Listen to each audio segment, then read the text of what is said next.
यह घटना पोरबंदर की है। यह सत्य घटना सोनल नाम की एक लड़की की है। सोनल एक मध्यम वर्गीय परिवार में जन्मी और पली बढ़ी। अपने स्कूल के दिनों में सोनल काफी होशियार छात्रा रही। घर में माता पिता की हर बात मानना और घर परिवार के कामकाज में हाथ बटाना सोनल का स्वभाव था। जब सोनल 12वीं कक्षा में थी तब एक दिन अपनी सहेली के साथ पोरबंदर के समंदर किनारे घूमने गई। समंदर किनारे दोनों सहेलियां पानी में पैर भिगोने और बातें करने में मस्त थीं। तभी अचानक समंदर की ओर से तेज हवा का झोंका सोनल की ओर आया और पलक झपकते ही वह हवा का झोंका जैसे उसके शरीर से आर पार होकर गुजर गया। इस घटना से सोनल बुरी तरह डर गई, क्योंकि सोनल को उस हवा के झोंके के साथ हूबहू अपने जैसी दिखने वाली लड़की भी दिखी थी, जो सोनल के शरीर के साथ टकराकर सोनल के शरीर से आर पार निकल गई थी। उस वाक़े के बाद सोनल की जिंदगी ही बदल गई। खाते पीते, सोते जागते, दिन रात, सुबह शाम सोनल को वह लड़की नजर आने लगी। अपने जैसी दिखने वाली लड़की को देखकर सोनल खूब घबरा जाती, रोने लगती और कई बार डर के मारे बीमार भी पड़ जाती। परिवार ने सोनल की तकलीफ दूर करने के लिए लाख जतन किए, पूजा पाठ, हवन,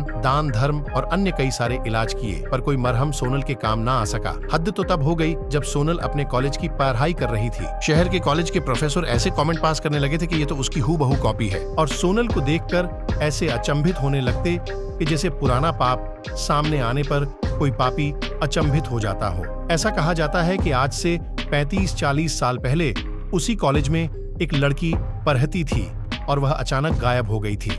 माना जाता है कि कॉलेज प्रशासन से जुड़े कुछ लोगों ने उस लड़की को अगवा करके, उसका बलात्कार करके उसे मार दिया था और उसके शरीर के कुछ टुकड़े कॉलेज की जमीन में दफना दिए थे और कुछ समंदर किनारे फेंक दिए थे। उसी लड़की की आत्मा सोनल को दिखती रहती है और अपने लिए इंसाफ चाहती है।